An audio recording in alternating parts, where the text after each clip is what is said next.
Hi guys, I'm Danny West and you're back with another episode of the SOAPBOX, your patient education station. And this week we are talking Rises 101. Some of the nitpicky things we're looking at in Rises and say either a pre-point assessment, maybe someone's coming in for a general dance screen, or they do have some current foot and ankle issues that are going on. And so we always start at square one, which is how do your 2-foot rises look in parallel? So sometimes we don't even get into turnout. So check out, I kind of dive in a few demos of the most common deviations that we see and why this is so important to fix or correct and what it can lead to down the road if we don't address them before we throw somebody in a point shoe, okay? So check it out and yeah, let me know what you think. The wobbles. So you'll see they'll have really poor ankle control as they wobble either on the way up and or on the way down out of a rise. Rise with a little heel twist you'll see there on the right foot. This can be because the midfoot and or the calcaneus or the fascia along the inside of the leg is a little tight, so we'll need to address that first.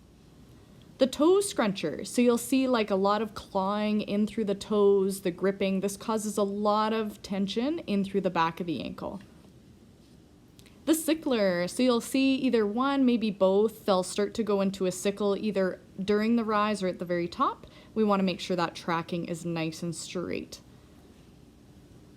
The snapper, this I find more in the hypermobile folks because they'll really snap over into their end range. We want to make sure this is nice and smooth and they control that rise well on the way up and on the way down. The lacquer, you can see I'm lacking some range on that left side. We definitely want to make sure we have equal range both sides into point.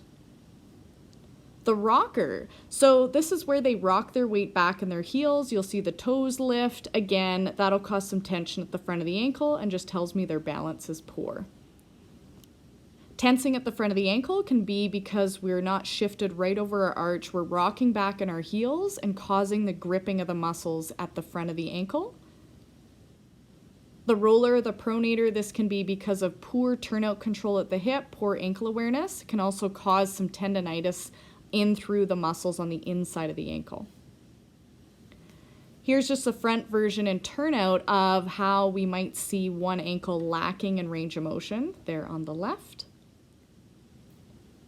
The turnout fader, so as they do repetitive rises and turnout, you'll see the heels start to come apart. Again, this is poor turnout control at the hip.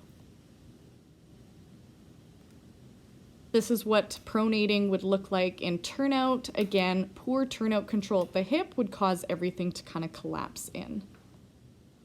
If you didn't catch that little heel twist looking at them from the front, you might catch it easier from the back. Again, quite obvious there on the right.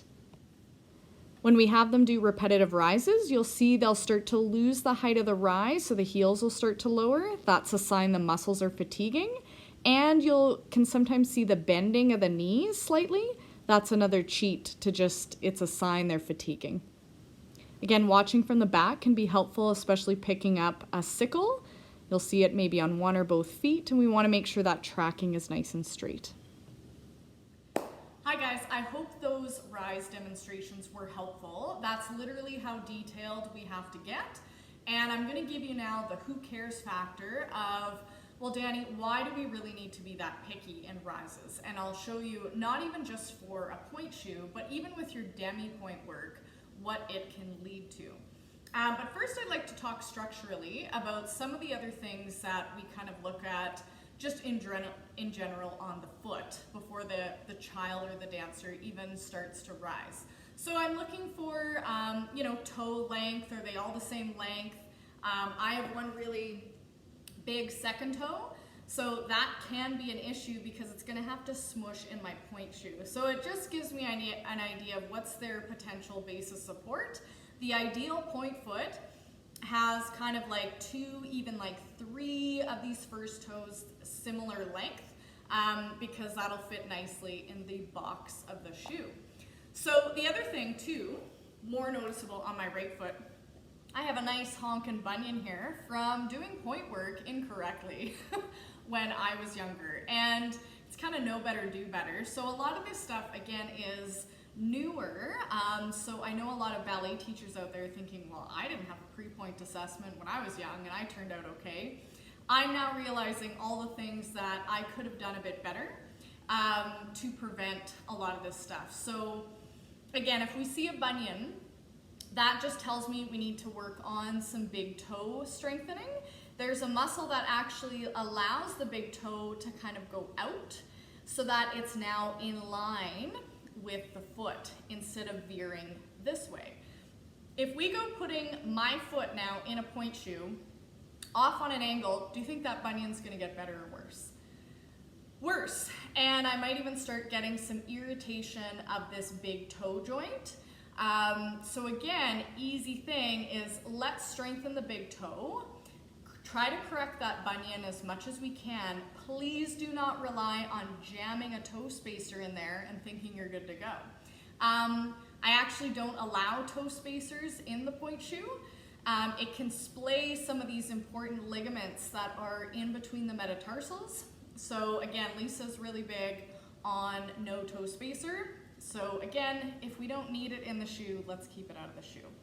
So that would be a structural thing, is they're starting to get a bit of a bunion or maybe a bunion on the outside of the baby toe. It also tells me they probably have poor hip control, because if they stand in turnout and they roll in, do you see how my big toe is going to veer off to the side again? And that can also be why they're developing a bunion, is because they haven't kind of gained that hip or turnout control to prevent their foot from rolling in. So again, we want to control our turnout, because do you think it's going to be easier or harder to hold your foot steady when it's on now a shank?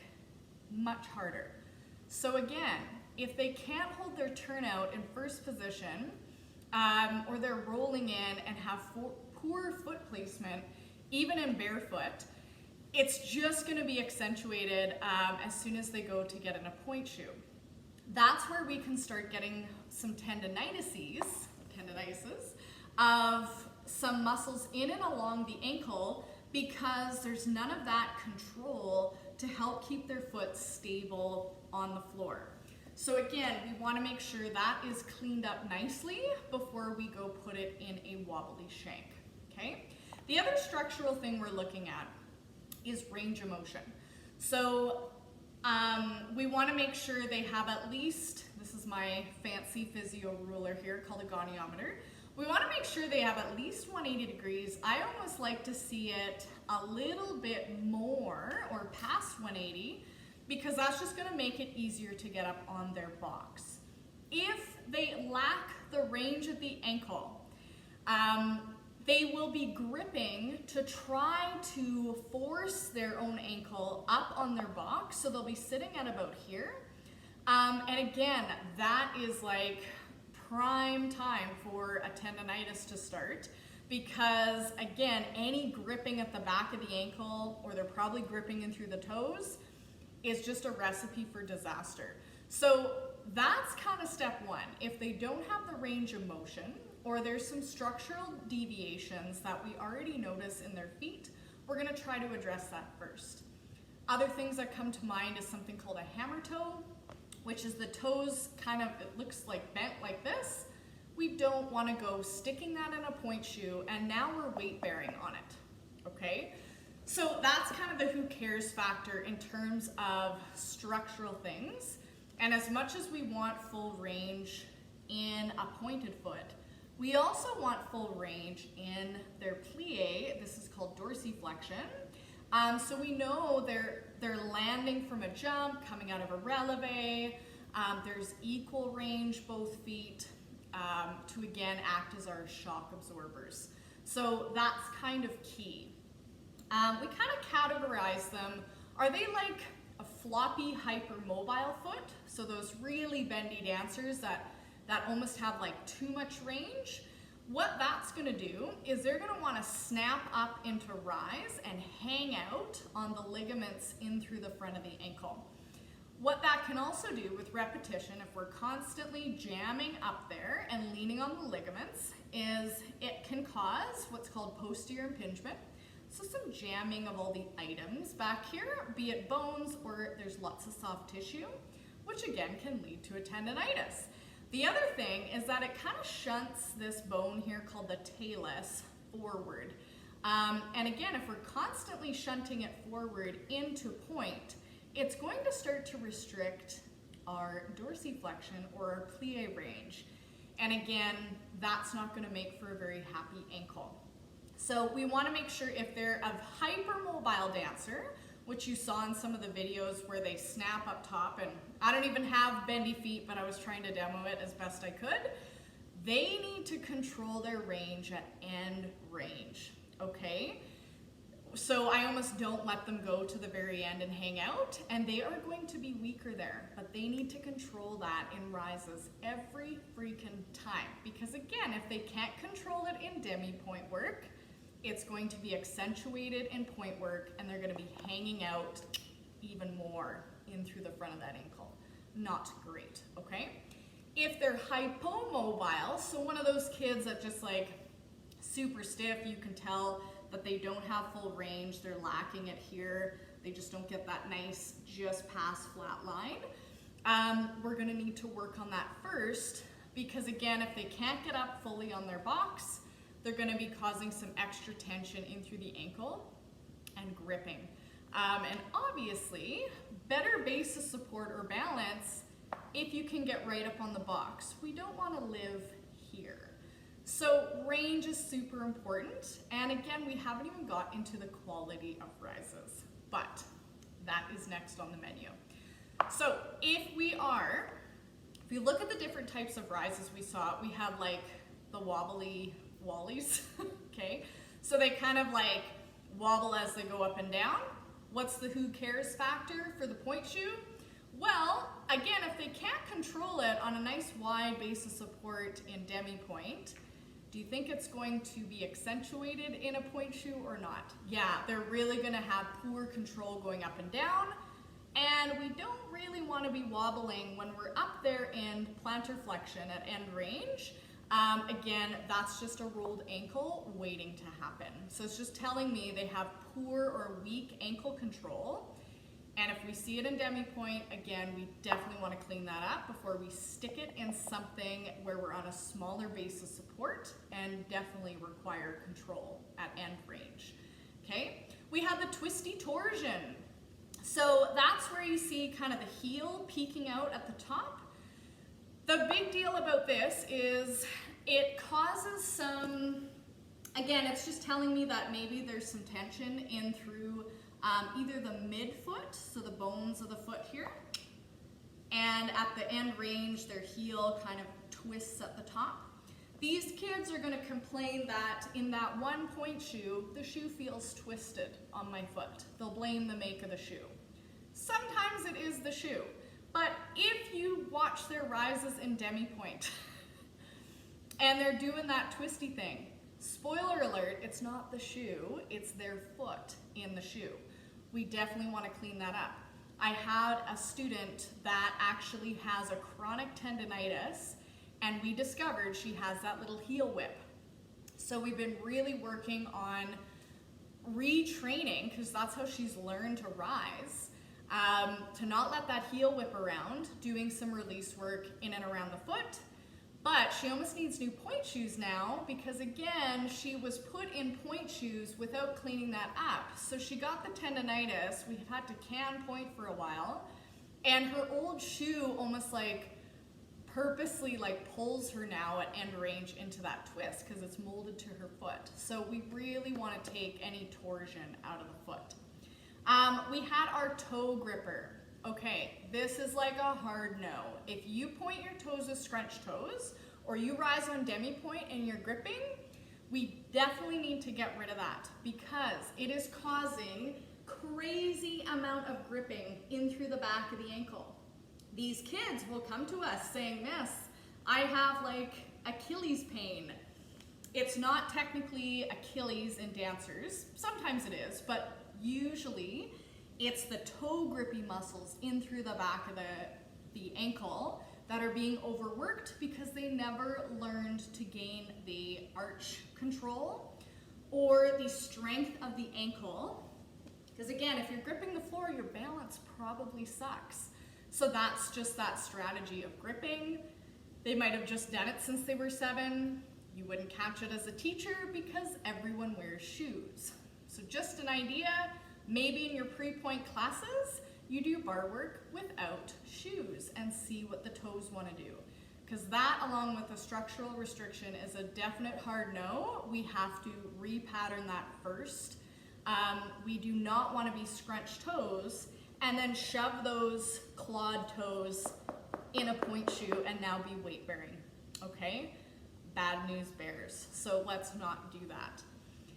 Supinating Sally. Again, if we're rising up and we're kind of rocking out on the outside of our ankle, anytime along our rise tracking, what do you think is gonna happen?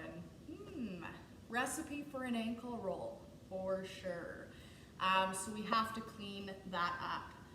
We had stiff ankles or the hypermobile people, we reviewed that.